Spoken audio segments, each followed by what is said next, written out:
Assalomu alaykum. İsmim Yahyaxon, familiyam Hasanov. Biz bu kanalda plastmassa qolipini qilishni o'rganamiz.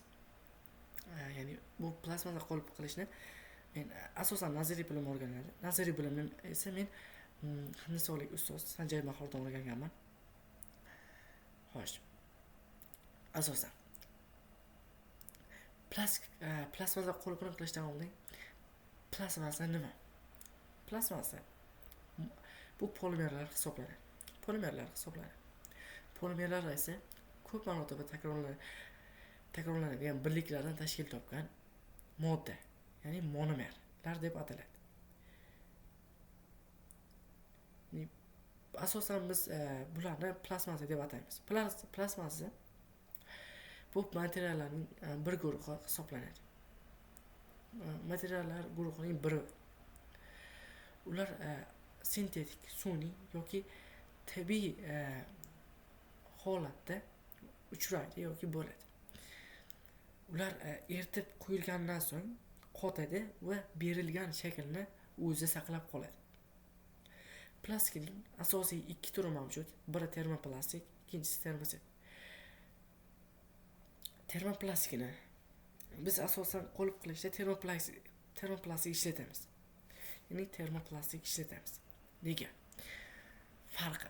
Termoplastik qayta eritib qo'yish mumkin. Ya'ni qayta ishlatish mumkin. Termosetni esa unday emas.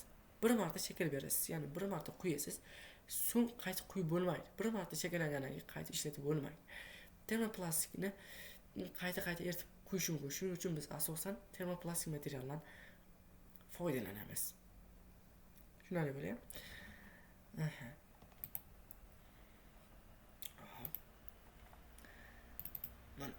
Termoplastik quyish jarayoni. Misol uchun bu polimer. Bu esa adhesiv material.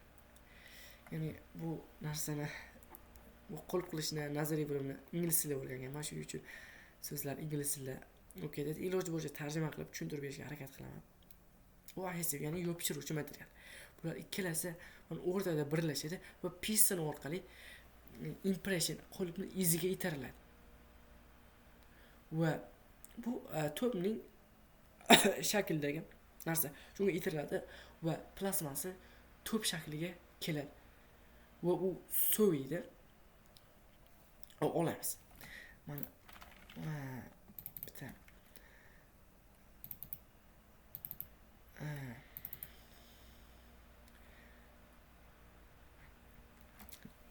quyiladi. Qotgandan keyin olinadi. Tushunarli bo'lyapti? Bu asosan injection molding, ya'ni qolip quyish Ikkinchi jahon urushida rivojlangan. Kichkina istoriyasi. Bu kichkina tarix.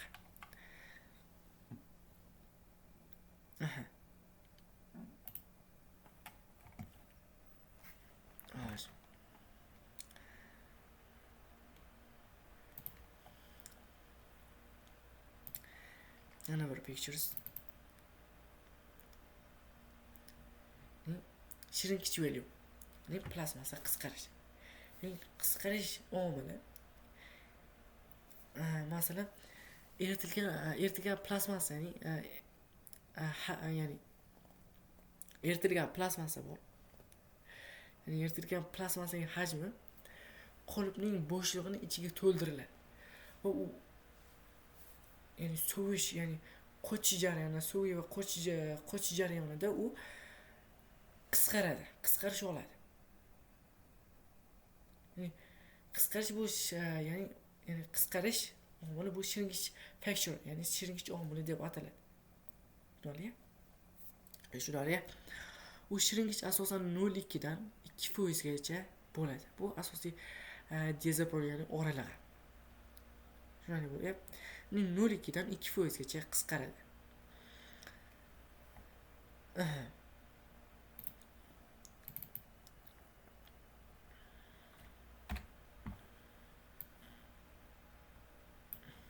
Xo'sh. bizda asosan ikkita qisqarish turi mavjud. Biri simmetrik, ikkinchisi esa asimetrik.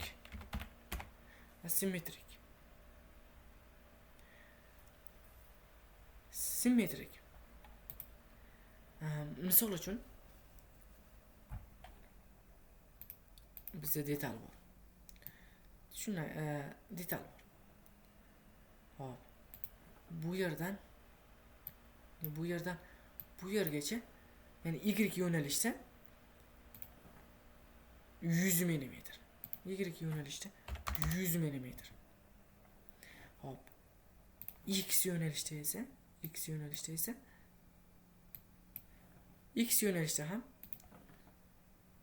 100, ya'ni X yo'nalishda ham 100 mm. Ya'ni bunda 1%lik ya'ni qisqarish mavjud. Masalan, biz detalni shunaqa 100 mm qilib beradigan bo'lsak, 100 mm chiqmaydi. Chunki bunda 1% shrinkage value bor, ya'ni qisqarish qiymati bor. Biz 99 mm olamiz. Ya'ni biz 100 mm ya'ni 100 mm olish uchun, ya'ni tolerance ichida olishimiz uchun biz shrinkage value, ya'ni 1% berishimiz kerak. Tolerance nima?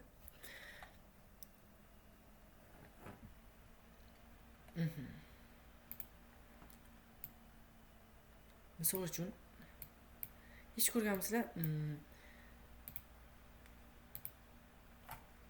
Masalan 100 mm.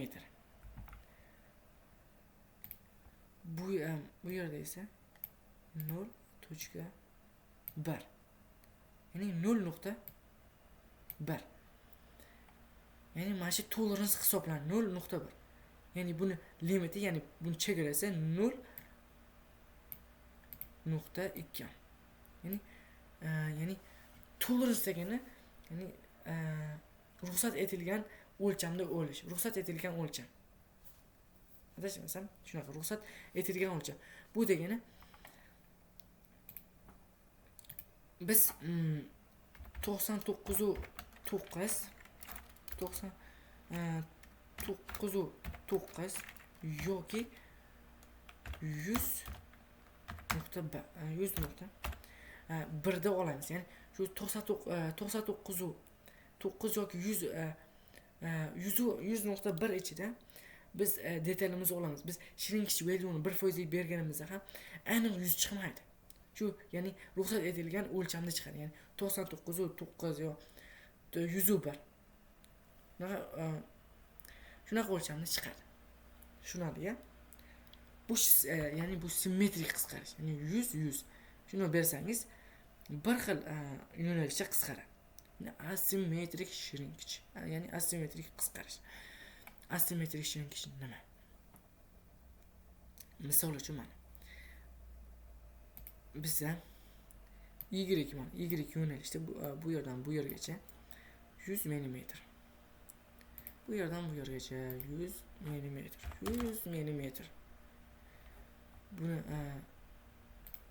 Buni tolerance 0.1. Ya'ni buni chegarasi necha? 0.2 mikron. Ya'ni mikron. X yo'nalishda esa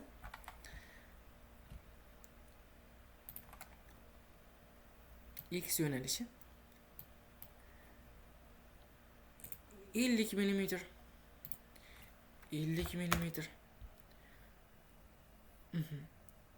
Buni tolerance esa 0.2. Buni limiti necha bo'ladi? 0.4 bo'ladi. 0.4 bo'ladi. Tushunarli? Ya'ni 0.4 bo'ladi.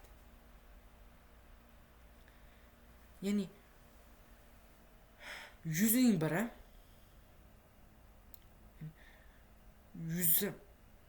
100ning 1% 1 mm bo'ladi.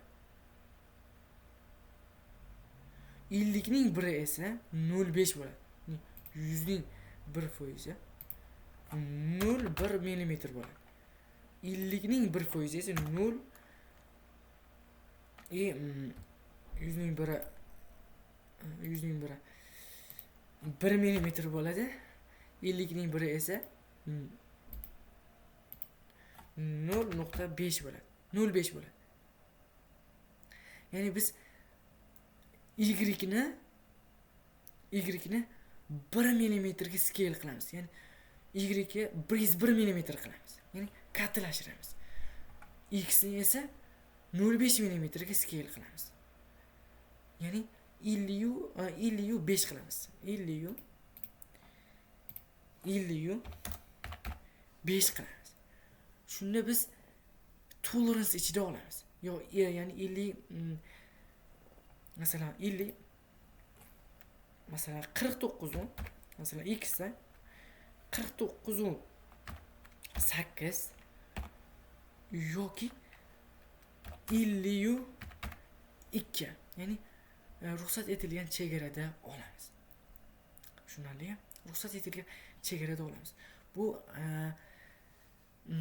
nima desa bo'ladi? Asimetrik shrinkage. Endi x aytadigan bo'lsa, x esa 10 mm. X 10 mm. X 10 mm. Buning 1%, ya'ni bu detalning 1%lik shrinkage bor. Ya'ni 10 ning 1% esa 0,1 mm bo'ladi. 0,1 mm bo'ladi. Bunda biz z ni, ya'ni z yo'nalishni 10,1 qilamiz. 10,1. Ya'ni 10,1 ga ya'ni kattalashtiramiz. Bu oddiy, shunchaki oddiy detal.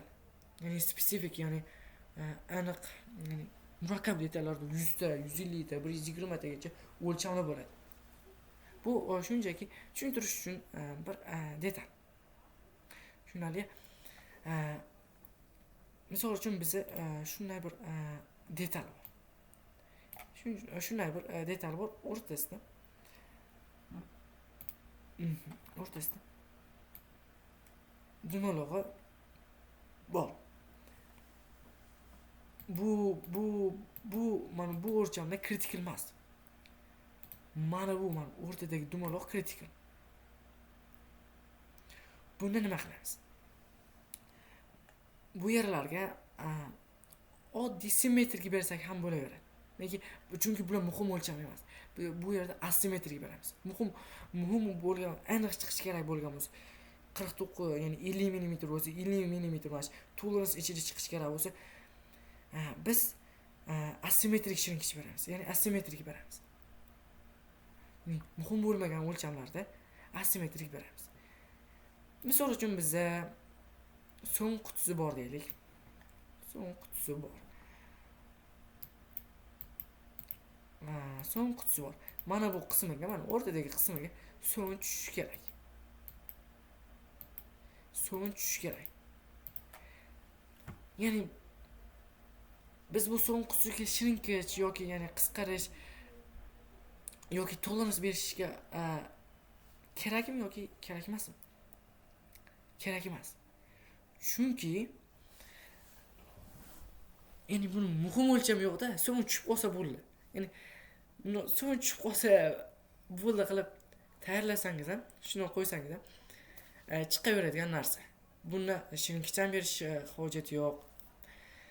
Boshqa narsalarni ham berishning hojati yo'q. Ya'ni tolerance ham shart emas bunga. Biz so'ng tushsa bo'ldi. Xohlasangiz berib qo'ysangiz ham bo'laveradi. Misol bizda yana bir narsa. Shunday detal bor. Shunday detal bor. Mana bu o'lcham, mana o'rtadagi o'lcham critical. Mana bu tomonlari critical emas. Biz asos endi tepa tomoni. Xo'sh.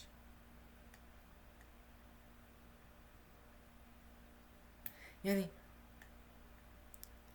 mana val desak, mana teshik. Mana val teshikka tushishi kerak. Shunda biz valga ham teshikka ham simmetrik beramiz. Nega? Nimaga bir tomoniga iliq qilib, bir tomoniga asosan bir-biriga kiradigan narsalar bo'ladi-ku. Asosan simmetrik beramiz. Chunki agar asimetrik beradigan bo'lsak, bir tomoni 0.5 qisqaradi, bir tomoni 1 qisqaradi. Sentr qochadi. Sentr qochib qolsa, ana bir-biriga kirmay qoladi. Sentr ikkita tomoni ham sentr qo'shmasligi kerak. Shunda biz simmetrik beramiz. Bu holatda simmetrik beramiz. Tushunarli bo'lyapti. Bu holatda biz simmetrik shrinkage beramiz. Endi shrinkage'ni hisoblash. Shrinkage hisoblash. Xo'sh. Bizda misol elementarlik detalimiz bor. Uning qisqarishi 0.5%. 0.5%.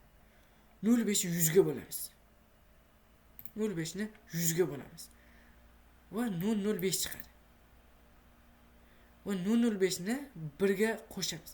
1.005 chiqdi. Va qo'lib o'lchamini hisoblaymiz. Ya'ni 50 ni ko'paytiramiz 1.005 teng 50-25. Ya'ni scale body orqali 0.25 beramiz. 0.25 bersak, biz o'shani tolerance ichida olamiz. 50 mm, ya'ni tolerance ichida olamiz. Tushunarli bo'lyapti.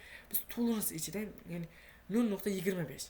Misol uchun mana ko'rishingiz mumkin. 1% 1.01 va 50-55. 2% 1.02 50 50. Shuni hisoblab berasiz. Ya'ni shu formulaga qo'yib narsani hisoblab berasiz. Shrinkage'ni hisoblab berasiz. Tushunarli bo'lyapti. Ya'ni bu shrinkage hisoblash. Endi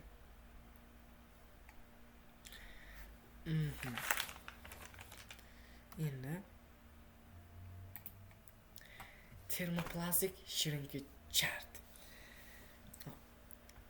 Bizda nechta detal bor? Ya'ni nechta thermoplastik turi bor? 1, 2, 3, 4, 5, 6, 7, 8, 9. Bizda asosan 9 ta plastik turi mavjud. Ya'ni bularning hammasining o'zining xususiyatlari bor. Kimyoviy va fizik xususiyatlari bor hammasini. Ya'ni o'ziga xos, ya'ni har xil narsalar uchun, masalan, ABS ni boshqa detal uchun, PS ni, ABS ni boshqa detal uchun, PS ni boshqa detal uchun hammasini o'zini ishlatadigan narsalari bor. Ya'ni komponentlari bor, mavjud. Misol ABS material. ABS bu acrylonitrile butadiene styrene. Bu material issiqqa chidamli material hisoblanadi. Biz buni avtomobil komponent, ya'ni avtomobil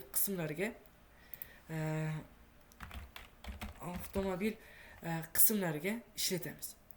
Avtomobil qismlariga. Misol, ya'ni issiqqa chidamli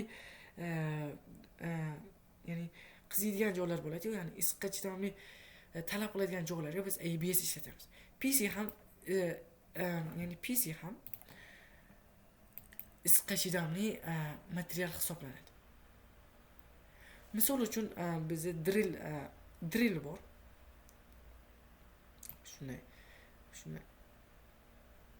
drill bor.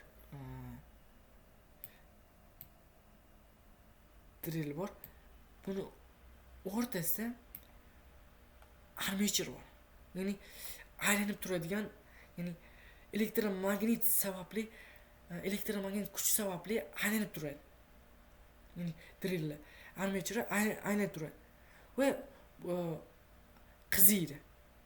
Shuning uchun biz tashqi qobig'ini ABS materialdan qilamiz. Ya'ni issiqqa chidamli bo'lishi kerak, buni ABS materialdan qilamiz. ya'ni tushunarli-ya. Ikkinchisi PC material. PS material. PS material bu polistiren. Ya'ni bu shaffof material. Ya'ni transparency material. Transparency. Ya'ni shishaga o'xshagan komponentlar detallar bo'ladi-yu, shuni o'rnida biz PC plastmassa materialini ishlasak bo'ladi. Tushunarli-ya?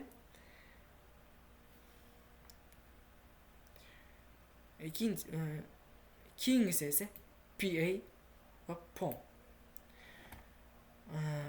Bular PA naylon. PA yana bir nomi naylon. PA polyamide. PA polyamide. Tushunarli-ya? PA polyamide. Nomi polyamide. Biz o ikkita materialni tibbiy asbob-uskunalar uchun ishlatamiz. Nega? Chunki bular atmosfera bilan reaksiyaga kirishmaydi. Atmosfera bilan reaksiyaga kirishmagani uchun biz PA va POMni ishlatamiz. Tushunarli bo'ldi-ya? Biz ya'ni hammasining o'zining xususiyatlari bor-da, shunga qarab biz har xil komponentlar, detallar uchun biz ishlatamiz. Bular atmosfera bilan reaksiyaga kirishmagani uchun tibbiy asbob-uskunalar uchun ishlatamiz va arrow komponentlar uchun ishlatamiz. Arrow komponent nima? Arrow komponent bu purifier. Ya'ni purifier bu filtr. Masalan, havoni filtrlab beradigan narsalar bo'ladi. Suvni filtrlab beradigan nima desa bo'ladi? Uskunalar bo'ladi. Shularda ham biz shularni yasashda ham ularning komponentlarida PA va POM ishlatamiz. Tushunarli-ya? Va elektromagnet klapanni ham ishlatamiz. Elektromagnet klapan nima? Masalan, tok yordamida u suvni yo'nalishini nazorat qilib turadi. Ya'ni suv yo'nalishini, gazni, masalan, mashinamiz gazni ya'ni nazorat qilinadi. Ya'ni to'xtasak, yopib shu komponent, ya'ni qismlar uchun ham biz PA va POMdan, ya'ni PA va POMdan foydalanamiz. Tushunarli-ya? Tushunarli bo'ladi. PP va PC material. PP homopolimer. PC esa polikarbonat. Biz bularni ya'ni bakalashkalarda va tirmishalar bo'ladi. Ya'ni bolalarni ishlatadigan tirmishalar bo'ladi-yu, shularda, ya'ni oshxona jihozlarda ishlatamiz. Bu materiallarni shunaqa narsalar bilan ishlatamiz. Nega? Chunki bu ovqat bilan reaksiyaga kirishmaydi. Ya'ni bu ikkalasi ovqat uchun xavfsiz material hisoblanadi. PP va PC ovqat uchun xavfsiz material. Tushunarli-ya? Agar misol uchun mijoz keldida biz bakalashka yoki tirmishcha yoki birorta oshxona jihozlarini yasamoqchimiz. Biz ABS materiallardan foydalanmoqchimiz bunda desa, siz maslahat berishingiz mumkinki, yo'q, PP va PC dan foydalaning, chunki bular ovqat uchun xavfsiz material hisoblanadi. Deysiz. Ya'ni biz agar ovqatga, ya'ni ovqat uchun kerak bo'ladigan jihozlarda yasayotgan bo'lsa, POM, PP, PS, ABS dan foydalanamiz. PP va PC dan foydalanamiz. Chunki bular ovqat uchun xavfsiz material hisoblanadi. Tushunarli-ya? Yana bir HDP va LDP material. AGP high density polyethylene yani polyethylene high density polyethylene. LDP ise low density polyethylene yani high density polyethylene yani past zichlikdagi polyethylene. LDP ise high density polyethylene deb aytdim. High density polyethylene yuqori zichlikdagi polyethylene, low density polyethylene past zichlikdagi polyethylene. Bu ikkita materialni qadoqlash uchun ishlatamiz. Tushunarli? Misol uchun salafan uchun asosan LDP ni ishlatamiz. Salafan shunga o'xshagan narsalar. AGP ni esa storage box. Ya'ni o'yinchoqlarni solib qo'yadigan qutilarimiz bo'ladi, konteynerlar bo'ladi. Shularga AGP dan ishlatamiz. Ya'ni AGP dan ishlatamiz. Masalan, dorilarni solib qo'yadigan idishchalar bo'ladi, vazilalarni. Shular uchun ham AGP dan ishlatamiz. Adashmasam shunaqa. AGP dan ishlatamiz. Shunali bo'ldi. Va PVC material. PVC materialni biz asosan qurilish jihozlariga ishlatamiz.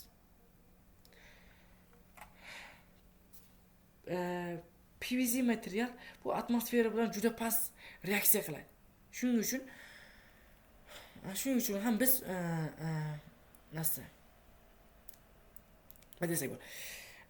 qurilish jihozlarida ishlatamiz. Misol uchun quvurlar, avtomobil jihozlarida ham ishlatsak bo'ladi bu PVC. Masalan, eshiklar.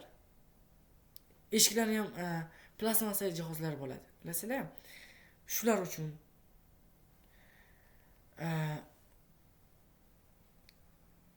uchun PVC materialni ishlatamiz.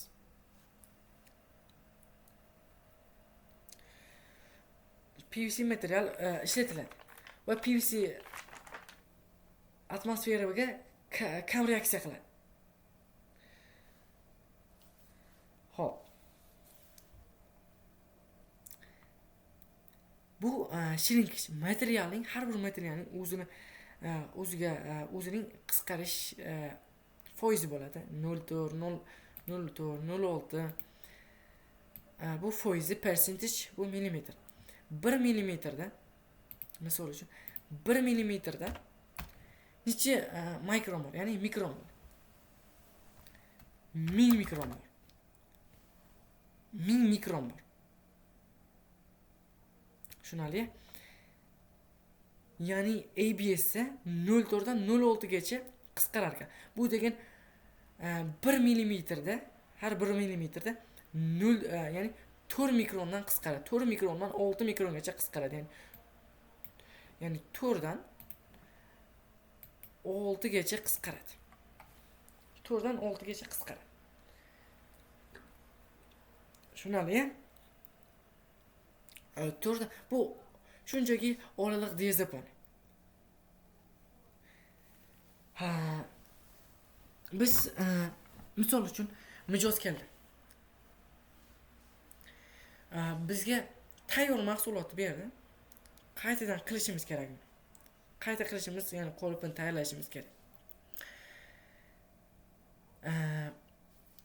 Buni mijoz biladi, qancha misol uchun shunday. Detalni ko'rinishi shunday deylik. Detalni ko'rinishi shunday. Bizga aytdi, qaytadan tayyorlab berding dedi. U biladi qancha qisqarganini, ya'ni qancha, o'lchami qanchaligini.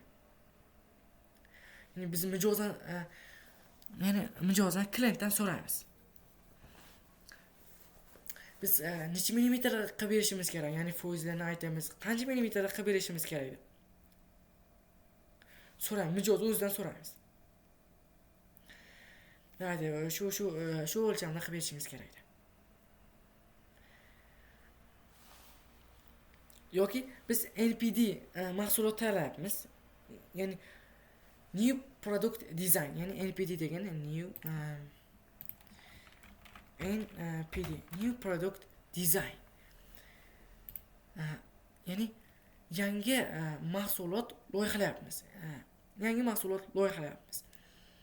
Ya'ni endi biz misol uchun u mahsulotda biz PP dan foydalanamiz. Misol uchun biz qaysi birini olamiz? Mana 1% dan 2% gacha qisqarish bor ekan. Biz bu uchun rapid tooling qilamiz. Ya'ni prototip qilamiz. Prototip degani bu rapid tooling. Rapid tooling misol uchun bizda shunday detal bor. Shunday detal bor.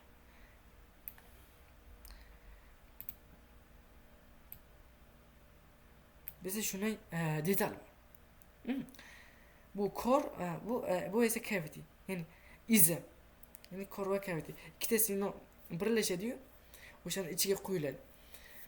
Bu top. Biz bilishimiz kerak. Endi 1% qisqaradimi, 1.5 da qisqaradimi, 2% qisqaradi. Buni bilish uchun biz rapid tooling qilamiz. Ya'ni qo'lib o'pish tanlab olmaymiz-da. Ikkita tomonni shunchaki tayyorlab olamiz va quyamiz. Va bizda bu nimaga bog'liq? Masalan, buni sovish tezligiga bog'liq, detal, ya'ni plastmassa sovish tezligiga bog'liq, qo'lbi haroratiga bog'liq. Va hokazo. Va boshqa narsalarga bog'liq. Misol uchun biz quyganimizdan keyin 1.3% qisqardi. Keyin kad modeliga, ya'ni kadga mana to'pga 1.3% shrinkage, ya'ni 1.3% scale kattalashtirib qo'yamiz. Shunday bo'ldi. 1.3% kattalashtiramiz.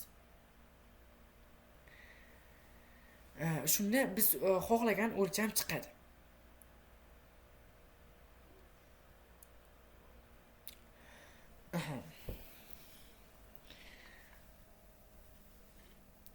Nimaga bunaqa bo'ladi desak, masalan biz uchta do'kondan deylik, PP material olyapmiz. Bittasi 80 ming, bittasi esa 90 ming, bittasi esa 100 mingdan beryapti. Qancha bu yerda sifatda farq qiladi. Sifatda farq qilgani uchun biz aniq o'lchamni, ya'ni 1 dan 2 gacha qisqaradi. 1.3 qisqarishi mumkin. Sifatda farq qilgani uchun qisqarishda ham farq qiladi. Va bu asosiy narsamiz. Masalan, new product, ya'ni yangi mahsulot tayyorlayotganimizda biz faqat PP ni o'zini qo'shmaymiz. Masalan, boshqa materiallar ham qo'shishimiz mumkin. Masalan, PP qo'shamiz yangi mahsulotga, plus glass fiber material, ya'ni shisha tolali material qo'shamiz. Glass fiber material qo'shamiz. Buni biz aniq qancha qisqarishini bilmaymiz. Shuning uchun biz rapid tooling, ya'ni bitta core va cavity shuni uyib olamiz. Sinogga qo'yib uyib olamiz va shuni qo'yamiz. Va aniq qancha qisqarishi o'lchab bilamiz. Shunday, aniq qisqarishini o'lchab bilamiz. 1.3 chiqadi, 1.5 chiqadi, 2 chiqadi, 1 chiqadi. Xullas, shu oralig'ida diazaponda chiqadi. Biz aniqini bilishimiz uchun shu o'lchamni qo'yamiz. Shunday, shu holatda biz ya'ni tajriba, ya'ni prototip tayyorlab olamiz va quyamiz, qancha qisqarishini bilib olamiz. Tushunarli. Agar tushunarsiz joylari bo'lsa, kommentariyada yozsangiz iloji boricha tushuntiramiz. Hammaga rahmat. Birinchi darsimizning birinchi qismi tugaydi. Ikkinchi qismi iloji boricha tez orada chiqarishga harakat qilamiz.